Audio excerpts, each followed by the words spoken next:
In 1934, Queen Victoria Eugenie received a chilling piece of news. Her beloved youngest son, Gonzalo, was in a horrible accident. When he somehow survived, the royal family breathed a sigh of relief. Little did they know, the nightmare was just beginning.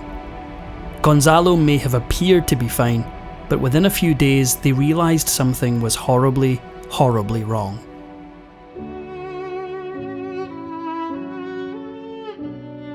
As the granddaughter of the illustrious Queen Victoria, Victoria Eugenie already had a world of expectation thrust upon her when she was born in 1887. Her ageing grandmother developed a soft spot for her. According to Victoria Eugenie, Queen Victoria was very kind but very strict with old-fashioned ideas of how children must be brought up. While her older royal cousins were quite deferential towards their grandmother, Victoria Eugenie and her brother held no such reservations. From morning to night, Victoria Eugenie spent her childhood causing a ruckus in Queen Victoria's household, and often demanded the undivided attention of her beloved grandmother. Her grandmother affectionately indulged the young princess's demands, until tragedy nearly ended Victoria Eugenie's life. In 1894, the 6-year-old was riding her pony when out of the blue she was thrown off, sending her tumbling to the ground. The injuries she suffered were severe. Queen Victoria's own doctors noted evident signs of brain pressure, probably a hemorrhage. The entire family, Queen Victoria herself included, were beside themselves with fear. After days of anxious waiting, the family received good news. The young princess was doing well, and within a month she was once more at her grandmother's side, still as playful as ever. She spent the next few years living an idyllic life and learning a thing or two about being a royal from her grandmother. In January of 1896, young Victoria Eugenie's life suffered a devastating blow. Her father fell ill from typhoid fever while on duty in Africa. He fought for his life against the illness, but ultimately died in Sierra Leone. The loss crushed Victoria Eugenie, her grandmother, and the rest of the family.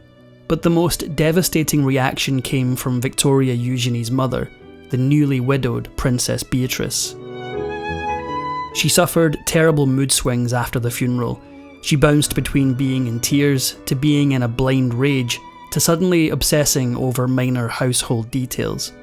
Needless to say, Victoria Eugenie became more attached than ever to her grandmother. In 1901, the elderly Queen Victoria grew incredibly ill. It was obvious to all that the end was near, and select family members, including Victoria Eugenie, kept watch as her grandmother began to fade. On the morning of January 22nd, 1901, Queen Victoria had died. For the country, it was the end of an era, but for Victoria Eugenie, it signalled the end of her childhood. A short time after the funeral, Victoria Eugenie and the rest of her family moved to London and took up residence in the famed Kensington Palace. There, her status as a favoured granddaughter of Queen Victoria, her education in the English court, and her blossoming beauty began to catch the eye of quite a few admirers. And not all of them had good intentions. In 1905, she became the object of affection for Grand Duke Boris of Russia, a known womanizer, during a trip to the south of France. Luckily, she knew better than to fall for the Grand Duke's charms, and instead spent her days cementing her place in royal society. That same year, Victoria Eugenie's home was abuzz with exciting news. King Alfonso XIII of Spain would be making an official visit, and he was looking for a wife. The prospect of a potential match excited everyone, especially the granddaughters of Queen Victoria. Everyone, that is, except Victoria Eugenie. The teenage princess thought there was absolutely no way that the king would take any notice of her, but she was wrong. During a dinner party held in honour of Alfonso's arrival, Victoria Eugenie, still under the belief that the Spanish king would have zero interest in her, acted naturally around him, with no pretense or flirtation. Alfonso, intrigued by her behaviour, stared at her shamelessly during the dinner, and the effect on the princess was immediate. Victoria Eugenie and her Spanish king began regularly exchanging letters and postcards. With each postcard she received, she grew bolder with her feelings, even attempting to learn Spanish, albeit poorly. As the months passed, she fell completely head over heels in love with Alfonso, and the two decided it was time to take their relationship to the next level. In January of 1906, the two became unofficially engaged during a rendezvous in France, and it was clear that it was time for the future Queen of Spain to visit her new homeland. Soon after their engagement, Victoria Eugenie stepped onto Spanish soil for the very first time. Accompanied by Alfonso and his mother, Victoria Eugenie made her way to the Miramar Palace in San Sebastian. Most of the court was immediately taken by her enchanting face and angelic character. Her grace and sweetness managed to win over many of those who were wary of welcoming an English princess to the court, but not all were happy with Victoria Eugenie's arrival. Victoria Eugenie, like many of Queen Victoria's other descendants, was potentially a carrier for haemophilia, an issue that Alfonso's mother pointed out herself. Alfonso dismissed these worries, since such a beautiful and obviously healthy-looking creature could not possibly carry that dreaded disease. There was, however, another issue with Victoria Eugenie that not even Alfonso could afford to ignore. If she wanted to marry Alfonso and become the next Spanish queen, she needed to convert from Protestantism to Roman Catholicism, no excuses. That sent many in her homeland into a frenzy. Some prominent religious groups even appealed to her uncle, King Edward, to forbid the marriage outright. King Edward was apparently hostile to her decision to convert, but he understood. Due to her conversion, Victoria Eugenie found herself in an impossible position. On one hand, Protestants hated her decision to convert. On the other, Roman Catholics accused her of only converting to win Alfonso's hand and to gain a powerful position within the Spanish court. The accusations sent her into a depressive spiral, and Alfonso's inability to empathise with her only made things worse. With her conversion complete, Victoria Eugenie set out for Spain, fully aware that it was time for her to leave England behind for good. Everyone around her, from her brothers to her mother to her aunts, saw how much it devastated her to leave. Her only solace came in the form of the warm welcome she received from the populace in Madrid and the excitement of her upcoming wedding. Little did she know the ceremony was doomed from the very beginning. On May 31st, 1906, Princess Victoria Eugenie married Alfonso. Nearly 300,000 people lined the streets along the wedding route, eager to catch a glimpse of her in her $20,000 wedding dress. Floral bouquets flew through the air, thrown at the couple by the partygoers amongst shouts of "Long live the Queen." Suddenly, the yells of jubilation turned to blood-curdling screams. An explosion had rocked the royal wedding carriage. Hidden amongst one of the bouquets being thrown at Victoria Eugenie and her new husband was a powerful explosive, which detonated and killed 37 people and injured many others. Miraculously, the royal couple escaped amid the smoke and chaos.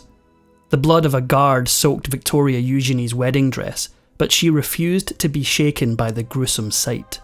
Instead, the new queen took charge. Surrounded by mangled bodies, she let her training as a royal take over.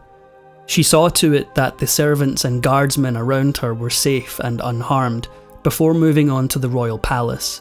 There, she kept her composure and even elected to carry out the wedding meal in an attempt to establish a sense of normality. Everyone in the Spanish court must have been super impressed at the Queen's ability to stay calm and collected during all this chaos, right? Well, Victoria Eugenie's lack of hysterics actually made a number of people in the court suspicious. After all, who just carries on as normal after an assassination attempt? A day after the wedding, Victoria Eugenie and her new husband drove unattended through Madrid to greet their subjects. Still emotionally scarred by the explosion a day earlier, she visibly shrank back from the fervent crowds as they closed in around her, but fought to keep a smile on her face. After the less than stellar start to their marriage, things began to turn around when Victoria Eugenie became pregnant in the fall of 1906. Her pregnancy progressed smoothly for the most part. The people of the Spanish court grumbled about the number of English servants she kept in her company, finding it a tad offensive that she didn't have more Spaniards in her employ. However, she had good reasons, one of which was the Spanish customs surrounding childbirth. When she went into labour on May 10, 1907, tradition forced her to give birth almost in public. About 150 important diplomats, all men, stood waiting just outside her labour room, as was expected in the Spanish court. As the baby came into view, the crowd waited with bated breath. Much to their jubilation, Victoria Eugenie gave birth to a boy, Alfonso. Within a year of their marriage, she did her duty and gave birth to an heir, which many considered an incredible feat. This won over many of the Spaniards who had initially doubted her, and for Victoria Eugenie, this alone was a cause for celebration. When doctors went to carry out baby Alfonso's circumcision, they uncovered something horrific. The baby would not stop bleeding. Unbeknownst to Victoria Eugenie, she was a carrier for haemophilia and had passed the condition on to her son. Although King Alfonso continued to be outwardly affectionate towards his son and to Victoria Eugenie herself, cracks in their relationship began to show by the following year. By 1908, Victoria Eugenie's husband began to distance himself from her, often disappearing without a word for varying lengths of time. Alfonso blamed her for bringing haemophilia into his family and for having the gall to pass it on to his heir. He grew increasingly disdainful of her as the months passed, and her mother-in-law's actions didn't help either. As if being a mother and the wife of an increasingly disinterested husband wasn't enough, Victoria Eugenie's mother-in-law refused to give up her dominance in court. No one bothered to teach her Spanish either, which only made things harder. In 1908, Victoria Eugenie gave birth to another baby boy, Jaime. Crucially, this second son didn't inherit haemophilia. If Alfonso Jr. fell ill to the disease, at least the spare would be healthy. But this hope was quickly dashed. Jaime developed an infection in his ears, and the surgery meant to heal him caused him to go deaf. Sadly, this only enhanced Alfonso's resentment, and before long he turned down a path of brutal betrayal. Frustrated with Victoria Eugenie and with the ailments affecting his children, Alfonso began having numerous affairs. Not even Victoria Eugenie's successive births, which tragically included a stillborn in 1910, stopped her husband from dabbling with other women. Although it broke her heart, she could do little more than put up with his infidelity. After all, something else quickly made that issue seem trivial: the arrival of World War I. Immediately, Victoria Eugenie's new family faced a serious division. Her mother-in-law, born an Austrian archduchess, sympathised with the Germans. Victoria Eugenie herself, born and bred in the English court, naturally allied herself with Great Britain. Caught in the middle, her husband declared the Spanish court to be neutral, but it did little to improve Victoria Eugenie's standing in court. Unsurprisingly, many members of the court doubted whether Victoria Eugenie could truly remain neutral, especially considering her deep love for England. Of course, her mother-in-law's visible glee whenever tragedy befell the Englishmen fighting in the field did little to help, and it took the young queen a superhuman level of effort to keep herself from exploding in anger at her mother-in-law. Only one thing truly kept Victoria Eugenie grounded. While she had little love for the Spanish court and its customs, she was greatly moved by the suffering and poverty experienced by the ordinary people in and around Madrid. She pushed hard for medical reform and to develop more services aimed at families who lost their fathers to World War I, which gained her favour in the eyes of the populace. The end of World War I did little to curb the cheating ways of Victoria Eugenie's husband, and some members of the court tried to use her pain against the Spanish king. In 1924, several ex-ministers to the king attempted to use her to stage a coup. What they didn't expect was for Victoria Eugenie to stay loyal to her husband, in spite of all the pain he had caused her. Although King Alfonso made the decision to cheat on his wife, one man in court spurred him on and encouraged him to carry out his clandestine deeds, the Marquis of Viana, who was close to the king. Viana hated Victoria Eugenie for one simple reason: she was English. And so, for roughly 2 decades, he got to work causing Victoria Eugenie as much emotional anguish as possible. In 1927, she decided that she'd had enough. By now she was comfortable in her role as the Queen, so she was completely in her element when she summoned the court in 1927 to condemn Viana. That very evening, a disquieting coincidence rocked the court. Viana fell victim to a heart attack. It was a tremendous display of royal power on her part, but that power wasn't to last. As the 1930s approached, so too did the one thing that Victoria Eugenie grew to fear: revolution. On April 12, 1931, her life changed forever.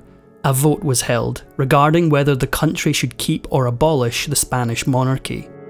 After tallying the votes, it became clear that Spain was ready to leave the trappings of royalty behind.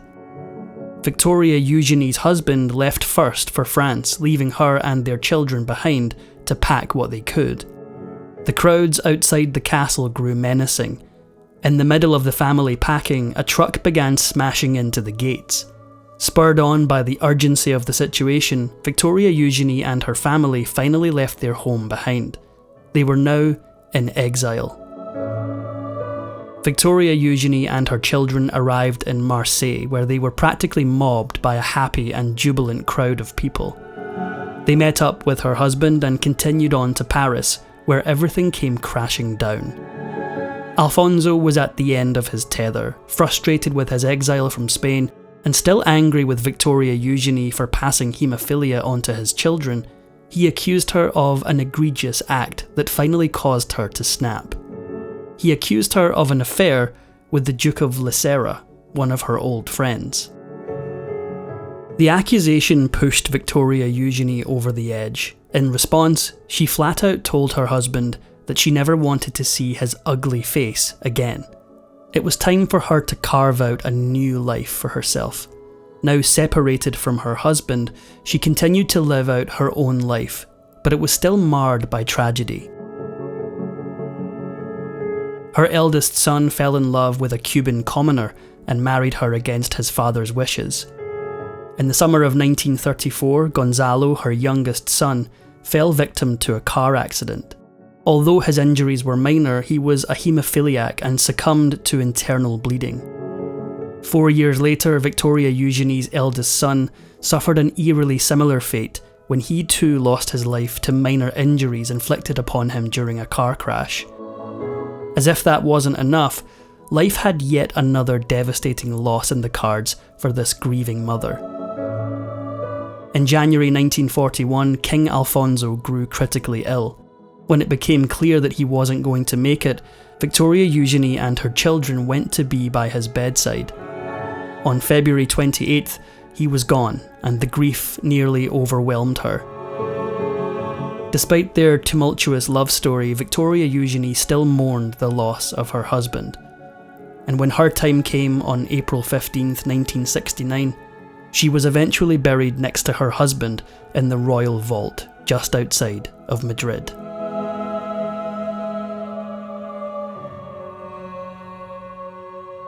If you enjoyed this video, please give it a like and subscribe for more videos.